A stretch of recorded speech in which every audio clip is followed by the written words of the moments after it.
आज हम देखने वाले हैं कि हमें एक नए लेबर कार्ड के लिए कैसे अप्लाई करना है। इस वीडियो के अंदर पूरा प्रोसेस आपको ऑनलाइन दिखाने वाला हूं, जहां पर 5 मिनट के अंदर ही आप अपना जो कार्ड है बना पाओगे। और इस कार्ड पर सरकार की 12 से ज्यादा योजनाएं हैं जिनका फायदा दिया जाता है। तो सारी चीज इस वीडियो के अंदर आपको बताने वाला हूं। सबसे पहले तो आपको अपना जो ब्राउजर है वो ओपन करना है और यहाँ पर हमें सर्च करना है UPBOCW। तो हमारे सामने इसका जो ऑफिशियल पोर्टल है आ जाएगा। हालांकि इस वेबसाइट का जो लिंक है हमने वीडियो के डिस्क्रिप्शन में और आपको पिन कमेंट के अंदर भी दे रखा है, जहां से भी आप डायरेक्टली इस पोर्टल पर आ सकते हो। अब यहाँ पर एक चीज बता देता हूँ कि इस लेबर कार्ड को श्रमिक कार्ड भी बोला जाता है, लेकिन श्रमिक कार्ड से लोग अक्सर कंफ्यूज हो जाते हैं, क्या ये ई श्रम कार्ड है? तो देखो, ई श्रम कार्ड योजना बिल्कुल अलग है, वो सेंट्रल गवर्नमेंट की योजना है, लेकिन ये जो योजना है बिल्कुल डिफरेंट है। इस पर ज्यादा योजनाओं का जो फायदा है वो दिया जाता है। आपको योजनाओं के लिए कैसे अप्लाई करना है वो भी बताऊंगा। सबसे पहले तो हम देख लेते हैं कार्ड के लिए हमें कैसे अप्लाई करना है। अब यहाँ पर आपको एक ऑप्शन दिखेगा, श्रमिक पंजीकरण का नया लिंक। तो हमें नया आवेदन करने के लिए इसी ऑप्शन पे क्लिक करना है। पहले क्या होता था कि यहाँ पर हम इस ऑप्शन पे क्लिक करते थे जो ओल्ड वाला लिंक है, लेकिन हमें नए वाले लिंक पे क्लिक करना है। अब आप सभी के सामने कुछ इस तरीके का इंटरफेस आएगा, जहां पर आप सभी को मंडल चुने के सेक्शन में आना है। आपको अपना जो एरिया है वो यहाँ पर सेलेक्ट करना है। आपका जो भी डिजायर्ड डिस्ट्रिक्ट है लिस्ट में से सेलेक्ट करना है। एक चीज बता देता हूँ कि जिसका भी आप रजिस्ट्रेशन कर रहे हो उसकी जो एज है वो 18 सालों से लेकर के 60 वर्षों के बीच में होना चाहिए। श्रमिक के तौर पर 90 दिन आपने काम किया हो तो वो चीजें तो हो जाती हैं, मैं आगे दिखाऊंगा कैसे करना है। आधार नंबर यहाँ पर दर्ज करना है और इसके बाद में सर्च के ऑप्शन पे क्लिक करना है। तो आधार से जो भी मोबाइल नंबर लिंक होगा उस पर वेरिफिकेशन के लिए एक ओटीपी आएगा। वो ओटीपी आप यहाँ पर दर्ज करोगे तो आपके आधार कार्ड पर जो भी डेटा होगा वो यहाँ पर फेच होकर के आ जाएगा। मेरे केस में देखोगे कि आधार की सारी डिटेल यहाँ पर आ चुकी है। जो भी डिटेल आधार कार्ड पर नहीं होती है वो डिटेल हमें मैनुअली यहाँ पर दर्ज करना है, जिसके लिए सबसे पहले यहाँ पर आप सभी से राशन कार्ड संख्या या फिर फैमिली आईडी संख्या मांगी जाएगी। हालांकि ये जरूरी नहीं, अगर किसी के पास में नहीं है तो ब्लैंक भी छोड़ सकता है। अब इतना करने के बाद में यहाँ पर पिता का जो नाम है ऑटोमेटिक आधार कार्ड से आ जाता है, लेकिन किसी के आधार कार्ड पर पिता का नाम इन केस नहीं है तो वो यहाँ पर दर्ज करना होगा। अगर कोई महिला अप्लाई कर रही तो वो इस जगह पर पति का जो नाम है वो दर्ज करेगी। इसी के साथ में माता का नाम यहाँ पर अंग्रेजी में और साथ ही में हिंदी लैंग्वेज के अंदर अलग यहाँ पर सेक्शन दिया गया है। अब अगला ऑप्शन मिलेगा जहां पर आपको अपना जो जॉब रोल है वो सेलेक्ट करना है, जिसके अंदर ढेरों तरीके के जॉब रोल यहाँ पर दिए गए हैं। खास करके अगर building and other construction work से रिलेटेड कोई काम करते हो, जैसे कि कोई बिजली का काम करता है, राजमिस्त्री है, या फिर मजदूरी का कोई काम करता है, बढ़ाई है, प्लम्बर है और पेंटर है, हेल्पर है, खेत के अंदर काम करने वाले मजदूर हैं, तो आपके केस में जो भी एप्लीकेबल है यहाँ पर सेलेक्ट करोगे। आपकी वैवाहिक जो भी स्थिति है, आप शादीशुदा हो या फिर अनमैरिड हो, यहाँ पर सेलेक्ट करोगे। अब इतना करने के बाद में अगला सेक्शन मिलेगा वर्ग का, जहां पर सोशल जो भी आपकी कैटेगरी है, आप एससी से आते हो, एसटी, ओबीसी या फिर जनरल कैटेगरी से हो, आप यहाँ पर सिलेक्शन करोगे। ईमेल आईडी भी मांगी जाएगी तो आपको दर्ज कर लेना है। मोबाइल नंबर यहाँ पर दर्ज करना है। क्वालिफिकेशन के सेक्शन में आना है, कई सारे स्लैब दिखेंगे, आपके जो भी क्वालिफिकेशन का लेवल है यहाँ पर सेलेक्ट करना है। और इसके बाद में यहाँ पर आप सभी से पूछा जाएगा, अगर ये जो श्रमिक है इससे पहले मनरेगा योजना के अंदर पंजीकृत है, महात्मा गांधी राष्ट्रीय रोजगार योजना के अंदर अगर कोई पहले से रजिस्टर्ड है तो वो यहाँ पर टिक करके बताएगा। अगर रजिस्टर्ड नहीं है तो कोई ऐसा जरूरी नहीं है, आपका लेबर कार्ड तब भी बन जाएगा। अब इसके बाद में अगला सेक्शन दिखेगा एड्रेस डिटेल का, जहां पर आप सभी को सबसे पहले अपना जो जनपद है वो सेलेक्ट करना है, तहसील सेलेक्ट करना है। साथ ही में अगर आप शहरी क्षेत्र से हो तो नगर निकाय के ऑप्शन पे क्लिक करोगे, अगर आप ग्रामीण क्षेत्र से हो तो विकास खंड के ऑप्शन पे क्लिक करोगे। इसके बाद में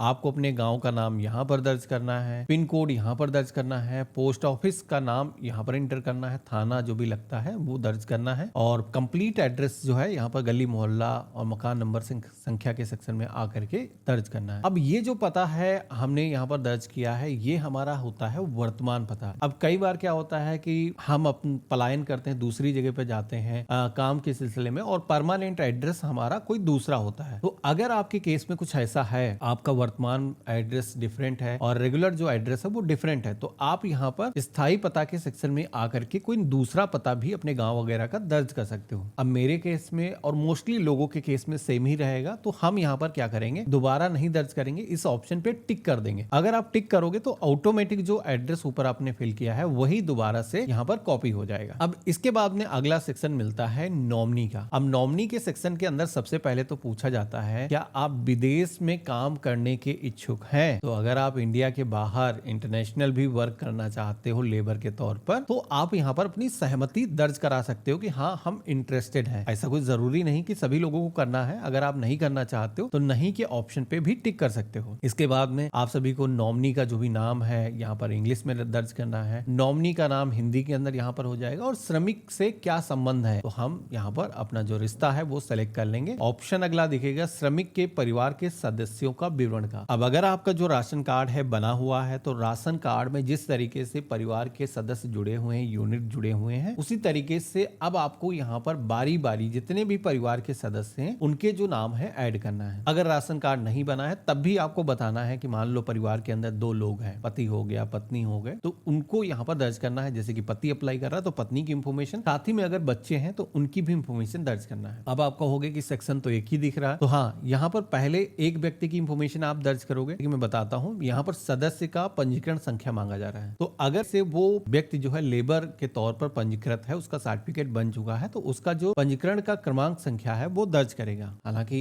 ऐसा कोई जरूरी नहीं कि परिवार के सारे लोग रजिस्टर हो, तो ऐसे में आप इसे ब्लैंक छोड़ सकते हो। परिवार के सदस्य जैसे कि पत्नी है तो पत्नी का नाम हो जाएगा, उसका नाम हिंदी के अंदर आ जाएगा। साथ ही में आधार नंबर, मेल फीमेल जो भी जेंडर है, जन्म तिथि, यहाँ पर आपको कैलेंडर के ऑप्शन पे क्लिक करके सेलेक्ट करना है और इसके बाद में एज यहाँ पर कैलकुलेट होकर के आ जाएगी। संबंध जो भी है मुखिया से, यानी कि जो आप अप्लाई कर रहे हो आपसे क्या संबंध है सेलेक्ट करना है। ये जो व्यक्ति है इनकी क्वालिफिकेशन का लेवल क्या है आप यहाँ पर सेलेक्ट करोगे। इसके बाद में जोड़े के ऑप्शन पे क्लिक करोगे। अब इसके बाद में अगला सेक्शन मिलता है बैंक विवरण का, जहां पर आप सभी को खाता संख्या सबसे पहले तो दर्ज करना है और साथ ही में बैंक का जो IFSO कोड है जो कि आपकी पासबुक पर साथ में चेकबुक पर रहता है वो आपको यहाँ पर दर्ज करना है। आप देखोगे कि हमने IFSO कोड दर्ज किया है तो ऑटोमेटिक हमारी जो ब्रांच है, जिस भी बैंक के अंदर खाता है, उसकी जो इंफॉर्मेशन है वो यहाँ पर आ चुकी है। खाता किस तरीके का है, सेविंग अकाउंट है या फिर करेंट अकाउंट है, यहाँ पर सेलेक्ट करेंगे। इसी के साथ में अगर EPFO या फिर EFI पोर्टल पर कोई पहले से रजिस्टर्ड है या फिर UN नंबर किसी का पहले से बना हुआ है तो वो यहाँ पर बता सकता है। हालांकि कोई जरूरी नहीं है, इनमें दर्ज करना इंफॉर्मेशन नहीं है तो आप ब्लैंक छोड़ करके भी आगे बढ़ सकते हो। यहीं पर एक टिक करने का ऑप्शन दिखता है जिसमें कि कहा जाता है कि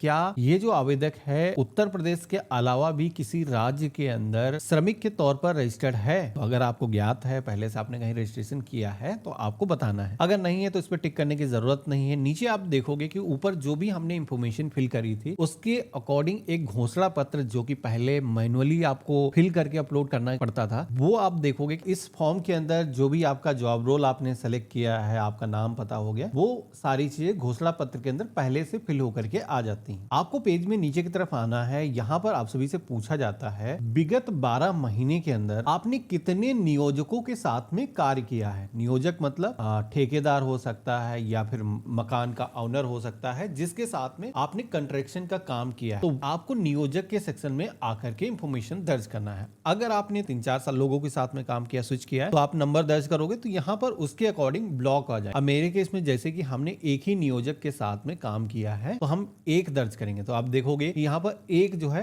रो नीचे नई ऐड होकर के आ चुकी है जिसमें कि अब अगेन जॉब रोल यहाँ पर पूछा जाएगा कि कौन सा काम आपने किया है इनके साथ में। तो आपने जो भी काम किया है वो यहाँ पर सेलेक्ट करोगे। साथ ही में 12 महीने के अंदर कितने दिनों तक आपने काम किया है। तो जैसे कि आपने मल्टीपल लोगों के साथ में काम किया है तो हो सकता है ड्यूरेशन किसी के साथ में 1 महीने हो, किसी के साथ में 15 दिन हो, तो ऐसे भी हो सकता है। लेकिन मेरे केस में क्या है कि 90 दिन यहाँ पर मैं डायरेक्टली इंटर कर देता हूँ और 90 दिन मिनिमम होना ही चाहिए, तभी आपको जो है श्रमिक के तौर पर कंसीडर किया जाएगा, आपका जो है प्रमाण पत्र बनेगा। कार्य का स्थल क्या है, तो जहां पर भी आपने काम किया है उस लोकेशन के बारे में बताओगे, विलेज शहर का जो नाम है वो दर्ज करोगे। और साथ ही में अब यहाँ पर आप देखोगे कि जैसे मैंने बताया था कि नंबर आप दर्ज करोगे तो उसके अकॉर्डिंग रो आएगी। अब यहाँ पर ये जो 90 दिन आपने काम किया है उस प्रधान का नाम, अगर कोई गाँव से है, आपने नरेगा योजना के तहत काम किया है तो प्रधान का नाम या फिर ठेकेदार का नाम या फिर भवन स्वामी जो भी बिल्डिंग का ओनर है उसका नाम यहाँ पर दर्ज करना है। साथ ही में इसी लाइन के अंदर उसका पता, मोबाइल नंबर दर्ज करना है। ये करना जरूरी है। कई बार क्या होता है रिजेक्ट हो जाता है फॉर्म, इसी वजह से हो जाता है कि मोबाइल नंबर आप दर्ज नहीं करते हो। वैसे तो गवर्नमेंट कोई वेरिफिकेशन नहीं करती है लेकिन जरूरत पड़ सकती है, इसीलिए आपको अपनी तरफ से जो ठेकेदार है उसका जो मोबाइल नंबर है दर्ज जरूर करना है। इसके बाद में आप सबमिट के ऑप्शन पे क्लिक करोगे तो आपका जो डेटा है वो सेव हो जाएगा और आप सभी के सामने एक पेमेंट का पेज आ जाएगा। अब श्रमिक कार्ड को बनाने के लिए सरकार की जो फीस है वो 20 रुपए है। अब एक छोटी फीस है, वैसे तो फ्री में ही बनना चाहिए, लेकिन फीस यहाँ पर लिया जाता है 20 रुपए हर साल। यानी कि अगर आप अपना जो प्रमाण पत्र है चाहो एक साथ के अंदर 3 सालों के लिए बना सकते हो। फिर उस केस में क्या होगा, 20 रुपए 20 रुपए 20 रुपए, यानी कि टोटल 60 रुपए आपको पेमेंट करना होगा। फिर आपका जो सर्टिफिकेट है वो 3 साल के लिए हो जाएगा, उसकी जो है वैलिडिटी 3 सालों के लिए हो जाएगी। अगर आप 1 साल के लिए बनाना चाहते हो तो अगले साल आ करके आपको रिन्यू करना होगा। उसकी जो फीस है आप अपना कार्ड नंबर दर्ज करके दोबारा से पे करोगे तो अगले साल फिर से आपका जो कार्ड है वो रिन्यू हो जाएगा। तो यहाँ पर हम सारी चीज से सहमत हैं, कोई भी चीजें हमने नहीं छुपाई हैं, श्रमिक के तौर पर हमने काम किया है सारी चीजों पे। यहाँ पर आपको टिक करना है और इसके बाद में फाइनल सेव के ऑप्शन पे क्लिक कर देना है। अब आप देखोगे कि फाइनल लॉक जैसे हमने किया है तो पॉपअप आया है, ओके करेंगे तो एक जो है यहाँ पर आवेदन नंबर जनरेट होकर के आ जाएगा। ये जो आवेदन नंबर है अपने पास में सबसे पहले तो नोट करके रख लेना है। अब यहाँ पर भुगतान करने के लिए आप सभी को यहाँ पर पेमेंट करें के ऑप्शन पे क्लिक करना है और ये जो पेमेंट है आप credit card, net banking, UPI, wallet, कई सारे मेथड के माध्यम से कर सकते हो। तो जिस भी मेथड से आपको पेमेंट करना है यहाँ पर सेलेक्ट करना है। अब छोटी सी पेमेंट है, हम यहाँ पर क्यूआर कोड सेलेक्ट कर लेंगे तो क्यूआर कोड यहाँ पर जनरेट होकर के आ जाएगा और यहाँ पर इसको हम स्कैन करेंगे तो हमारा जो पेमेंट है वो हो जाएगा। और साथ ही में आप सभी के सामने जो पावती स्लिप है वो यहाँ पर जनरेट होकर के आ जाएगी। अब आपका जो रजिस्ट्रेशन है आपकी तरफ से पूरी तरह से कंप्लीट हो चुका है, क्योंकि आपने पेमेंट भी कर दिया है और फॉर्म को भी सबमिट कर दिया है। अप्लाई करने के बाद में आप सभी का जो है सर्टिफिकेट एक जारी होता है, यानी कि आईडी कार्ड जारी होगा। वो डिपेंड करता है कि ऑफिसर ने आपका जो फॉर्म है वो अप्रूव कर दिया है या नहीं किया है। कभी भी आप इस पोर्टल पर दोबारा से आओगे तो अगर आपको अपना जो है आईडी कार्ड डाउनलोड करना है तो यहाँ पर श्रमिक सर्टिफिकेट डाउनलोड का ऑप्शन मिलेगा, जिस पे क्लिक करोगे तो यहाँ पर आप सभी से पंजीकरण की जो संख्या है वो मांगी जाएगी। साथ ही में एक कैप्चा कोड एक दिखेगा, तो ये जो कैप्चा कोड है सेम यहाँ पर दर्ज करना है और इसके बाद में आपको यहाँ पर सर्च के ऑप्शन पे क्लिक करना है। आप देखोगे कि मेरा जो सर्टिफिकेट है वो जनरेट हो चुका है और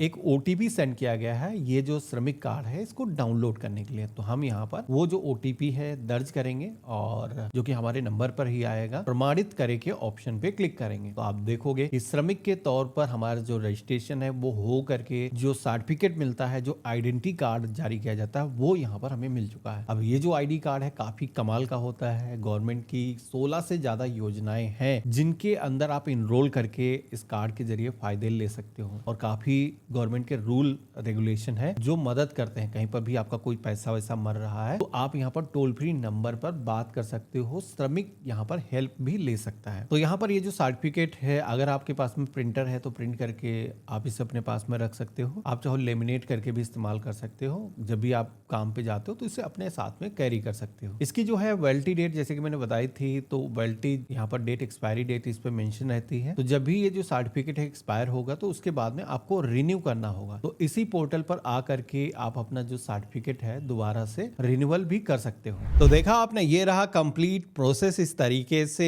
आप एक नए लेबर कार्ड के लिए अप्लाई कर सकते हो। आशा करता हूँ इस वीडियो से आपकी काफी हेल्प हुई होगी। वीडियो अगर आपको पसंद आया है तो वीडियो को लाइक जरूर करिएगा। चैनल पे अगर आप नए हैं तो सब्सक्राइब कर लीजिएगा। आप सभी के मन में कोई भी अगर सवाल है तो मुझे कमेंट में लिख करके बता सकते हो, मैं उसको जरूर आंसर करूंगा। और हम मिलते हैं ऐसे ही एक नए वीडियो में, तब तक के लिए गुड बाय, जय हिंद।